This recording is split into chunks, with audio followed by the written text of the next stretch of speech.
Hi guys, welcome back to the channel.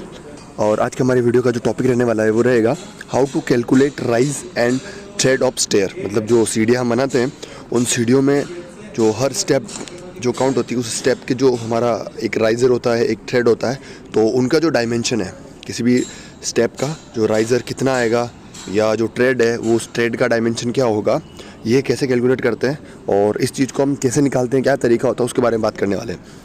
इससे पहले वाला जो वीडियो था जिसका लिंक मैंने डिस्क्रिप्शन के अंदर डाल रखा है, उसमें मैंने आपको बताया था कि जो स्टेयर्स होती है हमारी कंस्ट्रक्शन साइट पे, उनका हम एंगल कैसे निकालते हैं। और आज की इस वीडियो में आपको बताने वाला हूँ कि हम जो हमारा राइज और जो थ्रेड होता है स्टेयर्स का, वो कैसे निकालते हैं। Let's see. Rise and tread of stairs मतलब सीढ़ियों में जो हमारी स्टेप्स होती है उनका जो राइज है और ये जो उनकी थ्रेड का डायमेंशन है उसको कैसे कैलकुलेट करते हैं, उस बारे में आज हम बात करने वाले हैं। तो सबसे पहले मैं आपको ये बता दूं, हमारे जो स्टेयर्स होती है वो दो टाइप्स की होती है, एक सिंगल फ्लाइट और एक डबल फ्लाइट। इस तरीके से दो उसके पोर्शन होते हैं जब भी कंस्ट्रक्शन करते हैं। इट्स डिपेंड कि आर्किटेक्ट हमें किस तरह का दे रहा है, उसके अकॉर्डिंग हम उसे बनाते हैं। तो मैंने एक एग्जांपल लिया है, ये एक रफली ड्राइंग है, मैंने ऐसी अपने अकॉर्डिंग कुछ एग्जांपल और जो साइज़ है ये मैंने अपने अकॉर्डिंग ली है। आपको जो ड्राइंग में या जो गिवन होगी उसके अकॉर्डिंग आप जब भी निकालेंगे इन फ्यूचर में राइज और थ्रेड, तो उस हिसाब से आपको निकालनी है। तो उसके बारे में मैं बता देता हूँ कि नॉर्मली जो ये हमारी डबली फ्लाइट है, डबली फ्लाइट जो हमारी स्टेयर्स है, तो नॉर्मली डबली फ्लाइट स्टेयर के अंदर जो हम मिनिमम विड्थ लेके चलते हैं, जैसे ये इसकी मिनिमम विड्थ लेके चलते हैं वो 850 mm लेके चलते हैं। और उसी तरीके से जो ये जो एक डिस्टेंस होता है या ये जो एक गैप होता है स्टेयर्स का, वो हम लगभग 3 फीट के आसपास लेके चलते हैं। और ओवरऑल जो इसकी हाइट होती है, जो स्टैंडर्ड हम जिसके अकॉर्डिंग चलते हैं, वो लगभग 6 फीट हम लेके चलते हैं। तो ये एक बेसिक चीज़ें होती है। वेट हाइट क्या लेते हैं, कितना ये गैप है, ये मैंने आपको इसमें बताया। उसके अलावा आगे चलते हैं। जो मेन और इम्पोर्टेंट चीज़ है वो ये होती है कि जो स्टेयर का हॉरिजॉन्टल पोर्शन होता है, मतलब कोई भी जैसे ये सीढ़ी ऊपर चढ़ने वाली, तो उसका जो ये हॉरिजॉन्टल पोर्शन होता है इसको बोलते हैं अपन थ्रेड। और उसी तरीके से किसी भी स्टेयर का जो वर्टिकल पोर्शन होता है ये वाला, इसको अपन बोलते हैं राइजर या राइज। इस तरह से ये दोनों चीज़ें हमें निकालनी है और हर स्टेप्स का तरीका होता है। एक का निकालने से पूरी जो स्टेप होती है उसका अपन आइडिया ले लेते हैं। तो सबसे पहले अगर अपन थ्रेड की बात करें तो थ्रेड का जो स्टैंडर्ड साइज होता है वो होता है 10 इंची टू 12 इंची। ये स्टैंडर्ड साइज उसका होता है। अपन 11 इंची भी ले लेते हैं, 11.5 इंची भी हो सकता है। इस तरह का हमारे जो सीढ़ियाँ होती है उसके अंदर जो स्टेप्स होती है उसमें जो थ्रेड की जो हम साइज लेके चलेंगे, थ्रेड बेसिकली वो वाला पोर्शन होता है जहाँ अपन पाँव रख के ऊपर चढ़ते हैं, फुट वाला जो पोर्शन होता है। और उसी तरीके से जो राइजर होता है, राइजर का जो स्टैंडर्ड साइज हम लेके चलते हैं वो होता है हमारा 6 इंची टू 8 इंची। 6 से 8 इंची अपन या 7 इंची, 6.5, 7.5 ले सकते हैं हम राइजर। अब आगे लेके चलता हूँ। Now we have to find out number of stairs, number of risers and number of thread. अगर हमें राइजर और थ्रेड पता चल जाए तो उसके अकॉर्डिंग स्टेयर्स तो हमें पता चली जाएगी कि कितनी स्टेप्स आने वाली है। तो अपन सबसे पहले निकालते हैं नंबर ऑफ राइजर। इस कंडीशन के अंदर अपन राइजर कैसे निकालेंगे, तो सबसे पहले राइजर अगर आपको निकालना है तो राइजर निकालने के लिए दो चीज़ आपके पास होनी चाहिए। पहली चीज़ तो ये वाली जो हाइट है पूरी सीढ़ी की, ग्राउंड फ्लोर से लेके इस जो फर्स्ट फ्लोर है इसके लेवल तक का जो हमारा डिस्टेंस होगा, वो वाला डिस्टेंस हमें पता होना चाहिए। अगर ये डिस्टेंस हमारे पास आ गया कितना फिट कितना इंच है, तो उससे अपन इसका जो है राइजर निकाल लेंगे।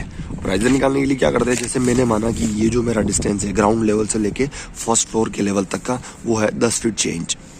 तो now 10 feet change, this distance help you to find out number of rise. ये जो डिस्टेंस है या ये जो मेरे पास डायमेंशन है, ये मुझे हेल्प करेगा कि मैं उसकी हेल्प से राइजर मेरे कितने आने वाले हैं वो निकाल सकता हूँ। तो उसके लिए क्या करना पड़ता है, इसका एक फॉर्मूला होता है राइजर निकालने का। Rise is equal to height of rise, यानी कि इसको अपन हाइट ऑफ राइज बोलते हैं, डिवाइडेड बाय राइज। अब ये तो पता चल गया 10 फीट चेंज। अब ये राइज क्या होगा, ये राइज में स्टैंडर्ड राइज के अकॉर्डिंग ले लूंगा। 6 से 8 इंच में से कुछ भी ले सकते थे, तो मैंने 7 इंची ले लिया। So we select rise is 7 inch. अब मेरे पास 7 इंची मैंने अपने अज्यूम कर लिया, तो उस फॉर्मूले मैंने वैल्यू पुट की 10 फीट 6 इंची अपॉन 7 इंची, तो मेरे पास आ गया 18 नंबर ऑफ राइज।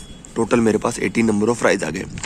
अब क्योंकि हमारे पास वी हैव 2 फ्लाइट, क्योंकि ये जो मैंने आपको बताया था डबली फ्लाइट स्टेयर्स थी, तो क्योंकि ये डबली था इसलिए मैंने इसको 2 से डिवाइड कर दिया। जब 2 से डिवाइड करूंगा तो मेरे पास क्या आ जाएगा, 9 नंबर ऑफ राइज। तो मेरा जो इस स्टेयर्स के अंदर ये जो डायमेंशन अगर मैं यूज़ करता हूँ तो इसके according so we have 9 number of rise 7 inches. मतलब 9 जो मेरे पास राइज आए उनका जो डायमेंशन था कितना था 7 इंची। ठीक है, इस तरह से हम किसी भी स्टेयर्स का राइज निकाल सकते हैं। अब सेकंड चीज़ जो हमें निकालनी थी वो क्या था, number of thread. Number of thread निकालना बहुत इजी होता है। नंबर ऑफ थ्रेड निकालने का फॉर्मूला होता है number of thread is equal to riser -1। जितना भी आपका राइजर आया उसमें से 1 माइनस कर दो। हमारे पास 9 आए थे तो मैंने 1 माइनस किया तो 8 आ गया। अब मुझे ये तो पता चल गया कि इस स्टेयर्स के अंदर, एक बार आपको काउंट करके बताता हूँ। जैसे ये अगर इसकी बात करें, सबसे पहले राइजर की बात करूँ तो 1 2 3 4 5 6 7 8 9, ये जो ऊपर वाला पोर्शन है ये राइजर है। अब इस राइजर के अकॉर्डिंग थ्रेड करेंगे तो ये थ्रेड होता है, तो 1, ये 2, ये 7 में 3 4, ये 5 6 7 और ये 8, तो 9 राइजर थे उसमें से, तो उस हिसाब से थ्रेड कितने हो गए 8। अब मुझे थ्रेड तो पता चल गया 8 है, लेकिन जो 8 जो थ्रेड है यानी कि ये है, अब इसका ये डायमेंशन कितना होगा, कितने इंची का डायमेंशन होगा, वो कैसे निकालते हैं। तो उसको निकालने का क्या तरीका होता है कि ये जो हमारी सीढ़ी है ना 9 की, इसका राइज और थ्रेड पता चल गया। अब मुझे चाहिए थ्रेड, तो ये इस पॉइंट पर अगर मैं देखूंगा तो ये तो मेरी लैंडिंग हो गई।